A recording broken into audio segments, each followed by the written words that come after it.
Well, hello everybody. I want to talk about a pretty interesting collection that I found out about recently. Now, some of you may have seen a video that I made, and if you haven't, please look it up.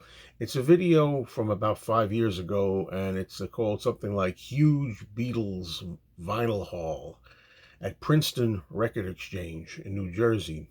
There was this situation where there were like thousands of records or something like that in a Beatles collection about 5 years ago that came to a store in New Jersey. And I wound up taking a ride out there and picking up, I think, 52 albums, 50 some odd albums I picked up.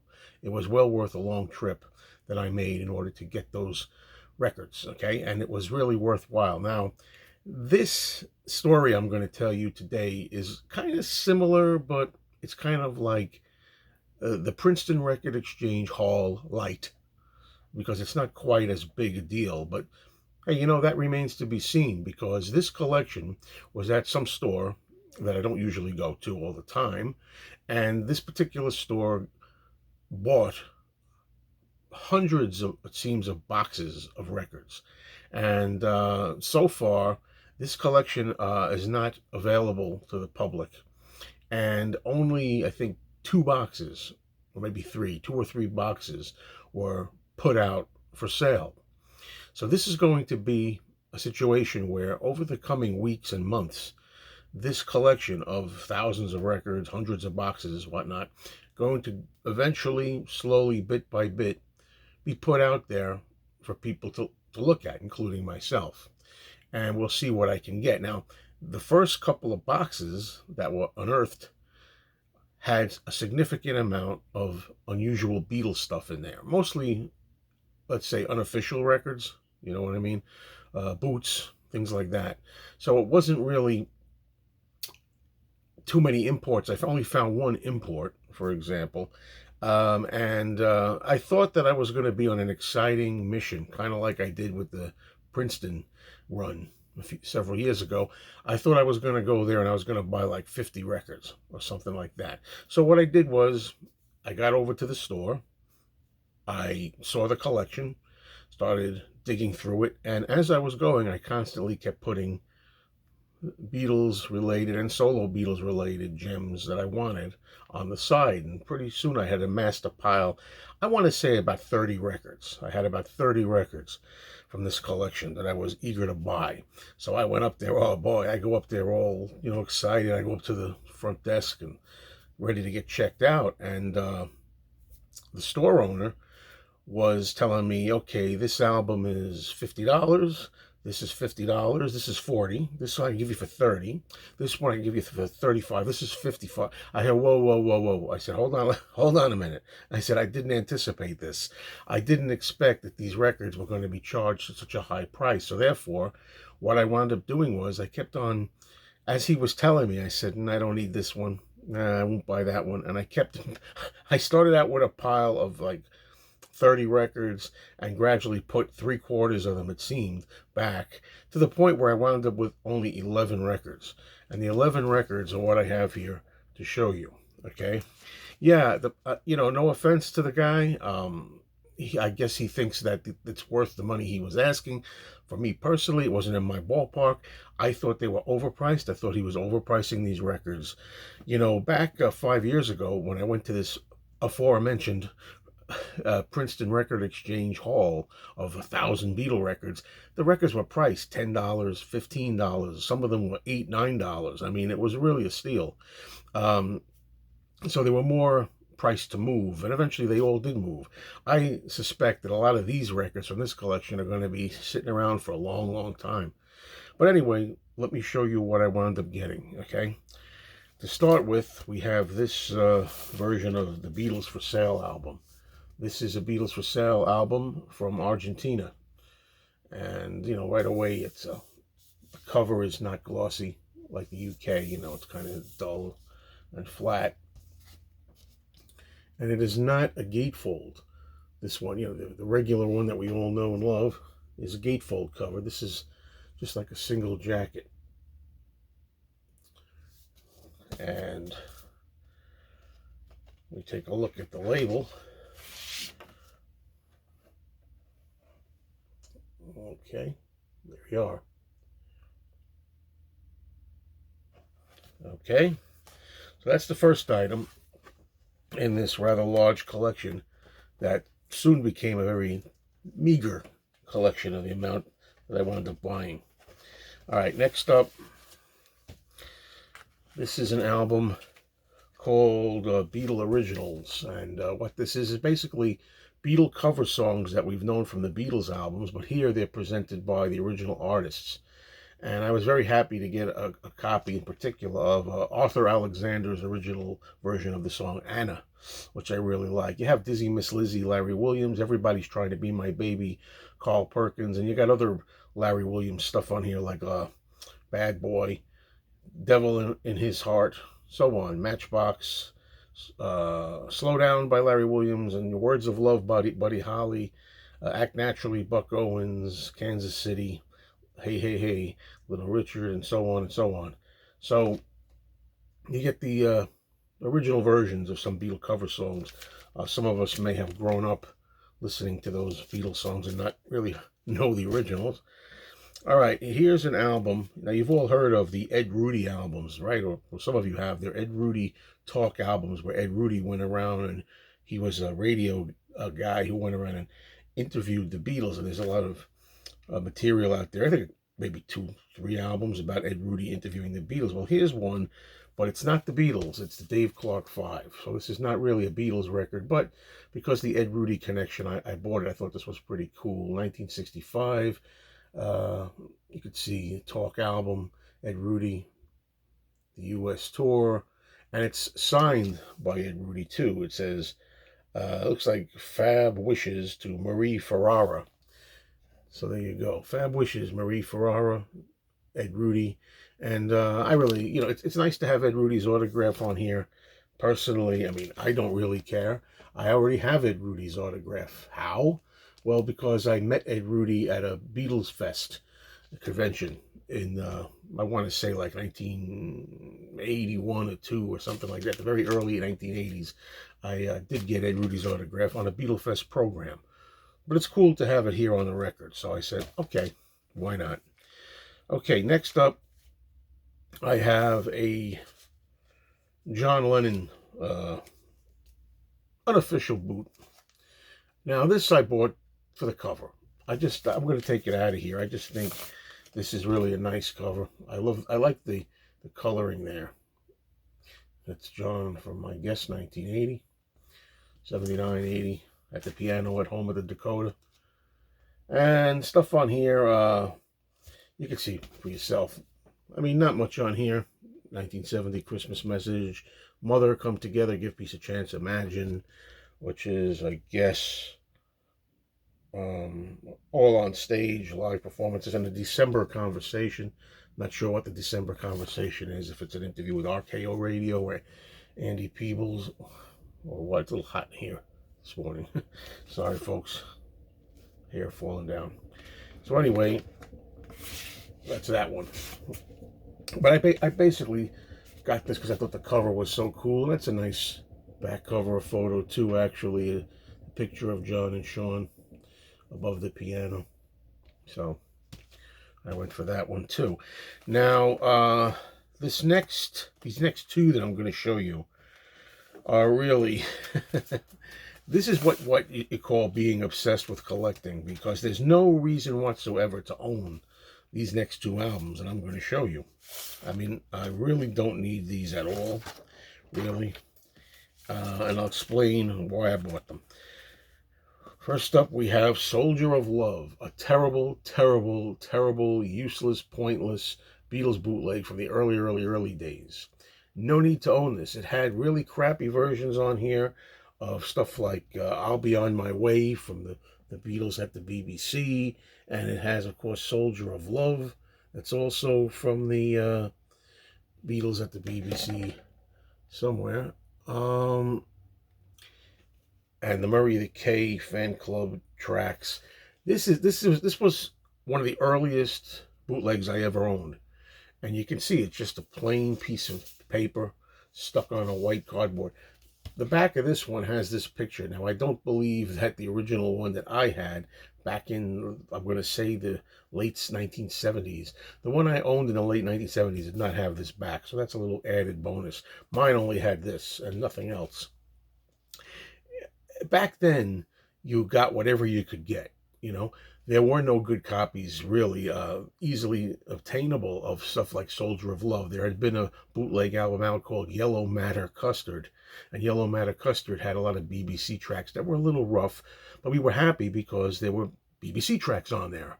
But there was no Soldier of Love. Soldier of Love for a long time was a real hard to find, obscure BBC track. And on this, I can't tell you how bad. I wish I could play it on here for you. My memory, just from going back to the late 70s of this, is that it sounds like underwater, very, very far away and muffled. And all you hear is like a buzz through it. This buzz going through the whole thing. If I remember correctly, it was like totally unlistenable. So why would I spend money on this thing, you ask? For the longest time, this image has been stuck in my head of this album, this stupid piece of paper. And, you know, you get attached to things. I won't even open the record. For some reason, I don't know, I've always wanted to get this back again, just as an example of the earliest Beatle bootlegs out there. So I could say to somebody, hey, this was one of the earliest bootlegs I ever had. And this is an example of how bootlegs were so primitive back in the day, and they were really poor. So that's why I went for that. Now, similarly, I think I'm going to turn a desk fan on here. Okay. Similarly, we have this one, with the paper is coming off, unfortunately. It's called Have You Heard the Word? And it's, I had this one as well. I just have to put this together. And it's the same thing, a plain, nothing cardboard jacket with this thing on it. And the song Have You Heard the Word is not the Beatles. People thought that this was the Beatles. It's not. I used to think back in the day that it was a rare song. It says down there on the bottom, you might see it, Bee Gees guest appearance on Have You Heard the Word. Some people tried to say it was the Bee Gees with the Beatles. Well, it isn't. It isn't the Beatles. So, at any rate. So, yeah, again, totally useless. A lot of these bootlegs are not really needed anymore because we have better quality. And in some cases, like the BBC tracks, they've been officially released. So you don't really need them at all, period. All right. Next up, we have... Oh, that's a fan, folks. Watch. I got a cloth fan. It's not something else. Okay. Anyway... A little laugh. What's wrong with some laughs early in the day? I have 5 albums left. Now, these 5 albums, I brought these 5 albums up to the desk, and the owner said to me, these are $50 each. I said, what? He said, well, they're on colored vinyl. These last 5 albums I'm going to show you are all on colored vinyl. So he wanted to charge $50. I put them back. I said, no, I can't do it. Finally, I mean, the guy knows me a bit. And he said, yeah, well, I really want you to have these, you know. I want you to have them because I know you got such a good collection and your channel and everything. And he said, so he made a deal on the 5. I didn't pay $50 each for them. He knocked some off, a substantial amount off each one. I still paid too much. I still paid too much for these, but I had to have them. And I'll explain why. Now, first of all, the first 3 I'm going to show you are the Lost Lennon tapes. The Lost Lennon tapes albums. As far I have a whole series of this whole series, I thought, up until number 32. As far as I knew, they only made 32 of these. Well, there are 3 more, so I have at least 35. We'll start with this one. Volume 33. I mean, this is really good stuff. The covers are fantastic. This whole series is beautiful. Look at that with the song listings there and so on. I mean, this is really, really a nice collection. He said if these had been on black vinyl, he might have charged like $20, but because they weren't on black vinyl, they were on colored vinyl, he charged more. This is like a bluish kind of marbly arrangement here. Very nice. So yeah, so I said, okay, I'll go for it. But I didn't pay I would not pay $50 each for these. No way. No matter how much I needed them. So that was volume 33. Here's volume 34 of the Lost Lennon tapes. Right there. I love that picture on the back, John with a guitar at the mic, wearing the New York City shirt. I don't think I ever saw that photo. I really like that back photo. See, it's worth it just for, you know, some of the oddities. Now there's a version there I noticed, number 2, John doing a just rough version of the Everly Brothers song Kathy's Clown. By the way, I just found out that we lost Don Everly of the Everly Brothers, so Kathy's Clown, a little tribute. And again, we're talking about colored wax here. This is kind of blue also with like a white marbly look in there. Look at it's like white marble vinyl. So I really like that. Now we do volume 35 here. Volume 35 of the Lost Lennon tapes. So these were all priced at some other store $12. I mean, $12 probably originally when they were out, you know. But these are such a nice collection, because these have a lot of rare sessions, outtakes, demos with John, and it's a really nice presentation with the jackets and everything, the cover. And this one, we go away from the blue, this time for like a pink. This time, and the labels are so cool too, you know. This was done by Bag Records, these the series of albums.